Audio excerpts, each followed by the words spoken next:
Esto es para Parashat HaShavua, ¿está bien? Parashat HaShavua también tiene que ver con el judaísmo, cómo nace el judaísmo y también cómo nace el antisemitismo. Van a ver, leo. Acabamos de terminar el libro de Bereshit, Génesis. Bereshit no es un libro de leyes, es un libro que nos cuenta cómo comenzó la humanidad y particularmente la familia de Israel. En el libro de Bereshit es interesante notar, no se menciona el pueblo de Israel. Si quieren encontrar la palabra pueblo de Israel en todo Bereshit, no la van a encontrar. ¿Por qué? Porque todavía no nació el pueblo, todavía éramos una familia. ¿Cuándo aparece por primera vez pueblo?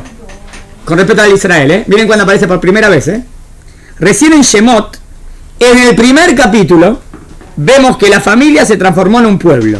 En nuestra perashá encontramos por primera vez la palabra Am, pueblo, nación, para definir a Israel. Estas palabras, Iné Am, Bené Israel, he aquí un pueblo, los hijos de Israel, miren quién la menciona por primera vez. Paró, es mencionada por primera vez nada menos que por el faraón, y en un contexto muy particular. El faraón se refiere al pueblo de Israel en un tono negativo, hostil. Hoy diríamos antisemita. El primer antisemita era el faraón. El faraón le habla a su pueblo convenciéndolos que el pueblo judío es una gran amenaza para Egipto y les presenta un plan para su eliminación.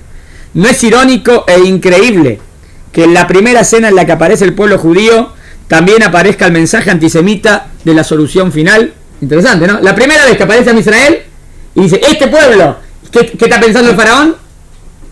¿Cómo hacernos desaparecer? O sea, interesante, entienden lo irónico y también lo ulay tiene que ver con la esencia. La esencia de Israel representa el bien y siempre el antisemita quiere hacernos desaparecer.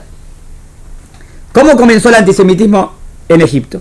¿Qué hicimos mal los judíos para merecer este trato de parte del faraón? Hay varias y variadas respuestas a esta pregunta. Siguiendo una de estas interpretaciones, podríamos afirmar que aquí se trata de un fenómeno político bastante común. Presta atención, no preguntó el Rapitón por qué Dios permitió que nos esclavicen, que eso fue lo que analizamos a él. ¿Se acuerdan? ¿Cuándo fue? El domingo. No por qué vino la esclavitud de parte de Dios. ¿Por qué el faraón nos odia? ¿Qué le molesta? En el Pasuk 1, en el capítulo 1, Pasuk 8, dice así. La Torá nos presenta los primeros indicios. Y un nuevo faraón surgió en Egipto que no conocía a Yosef. A ver qué ven en eso de antes. ¿Ven? ¿Por qué nos odia? Aparece un faraón que no conoce a Yosef.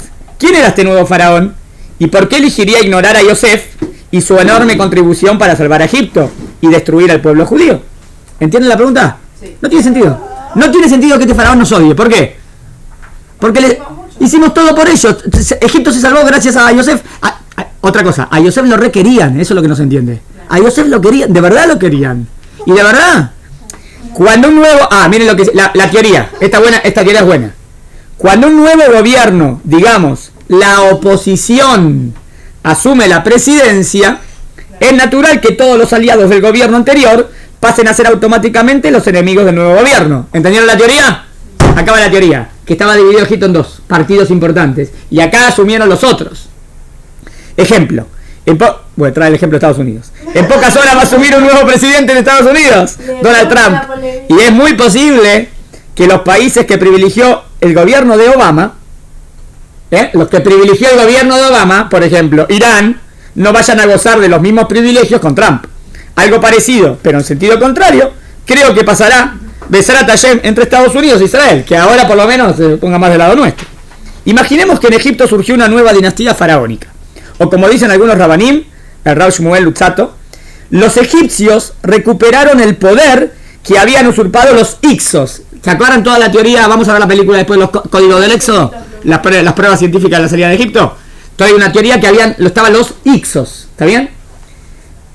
Esos eran los que gobernaron en esa época, 2 siglos antes, que ahí habían llegado los judíos, tenían que ver con los Ixos, según esto. En cualquiera de estos casos, sería lógico que el pueblo judío, amado por el gobierno anterior, sea ahora mal visto por el nuevo gobierno. Esta hipótesis nos permite aprender una enorme lección respecto al antisemitismo. El odio hacia los judíos no sucede necesariamente por culpa de algo que los judíos hayamos hecho. ¿Conocen ese Judeofobia, el libro Judeofobia? Sí. Trata de dar todas las respuestas posibles al antisemitismo. Y cualquier respuesta que des casi nunca convence. ¿Quién escribió el libro? No sé, un historiador, ¿está bien? Entonces, las causas del antisemitismo, creo que es Gustavo Peretnik. Las causas del antisemitismo no siempre son las mismas.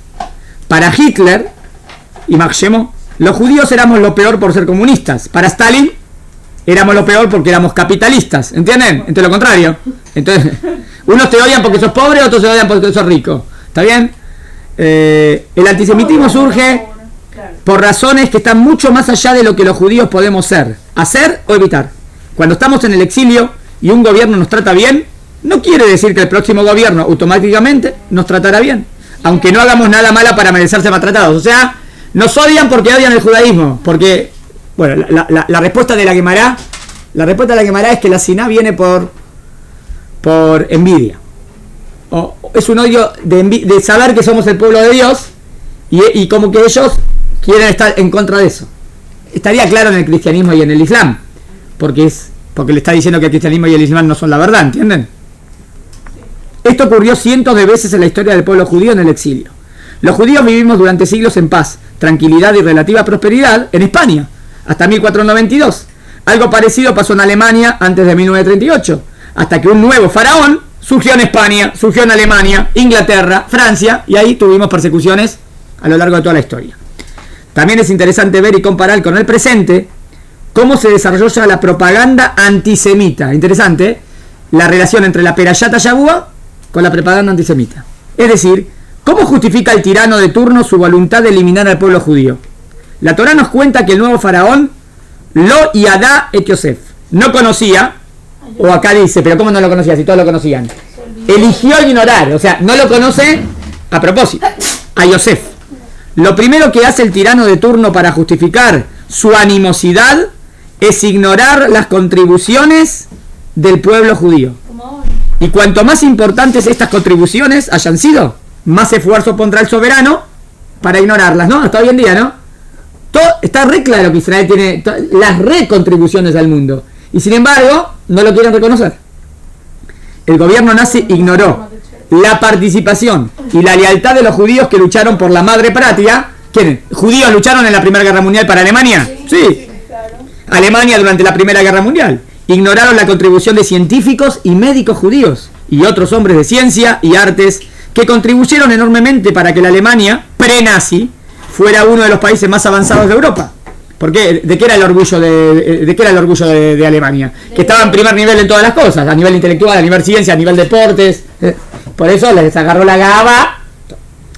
Los reyes españoles ignoraron la contribución de los judíos en los campos de medicina. Piensen en Lorenzo Badoz, el médico que salvó la vida de la reina Isabel. Le salvó la vida a la reina Isabel y era judío. ¿Y la reina Isabel te quiere matar? Astronomía y navegación. Los estudios e inventos de Rab Abraham Zacuto, que le permitieron a Colón llegar a América. Y especialmente en el área del comercio. De verdad, los judíos estaban en primera, siempre ayudando. Dicen que España, hasta que fue la expulsión de los judíos de España, ahí fue el declive de España. Ahí España, hasta ahí era una potencia muy fuerte España. Después embajada. Expulsar a los judíos, ahí les vino. Hoy en día el mundo ignora sistemáticamente, a propósito, las enormes contribuciones del Estado de Israel al mundo moderno. Israel se destaca en los campos de medicina, tecnología, agricultura, computación, óptica, irrigación. Los premios Nobel que hay en Israel en proporción a la humanidad es tremendo. Casi creo que es un 20%, un 19%, es enorme. La segunda hoja, después se la doy y lo leo. Y en lugar de que Israel sea el país más admirado del mundo por sus increíbles contribuciones a la humanidad, a pesar de ser un país en constante guerra, y miren las contribuciones, y el único país del mundo cuya existencia está amenazada, Israel, el judío entre las naciones, miren esto no se puede creer, fue considerado por la BBC de Londres en 2016 como el país que más amenaza la paz mundial. ¡Ridículo! Tan ridículo como darle a Arafat el premio Nobel. Ridículo. Súper ridículo. ¿Está bien? ¿No? ¿Está bien?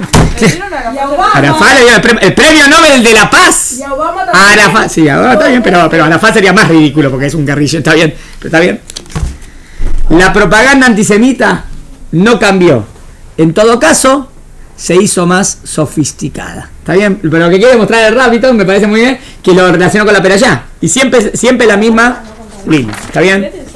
Le doy la segunda.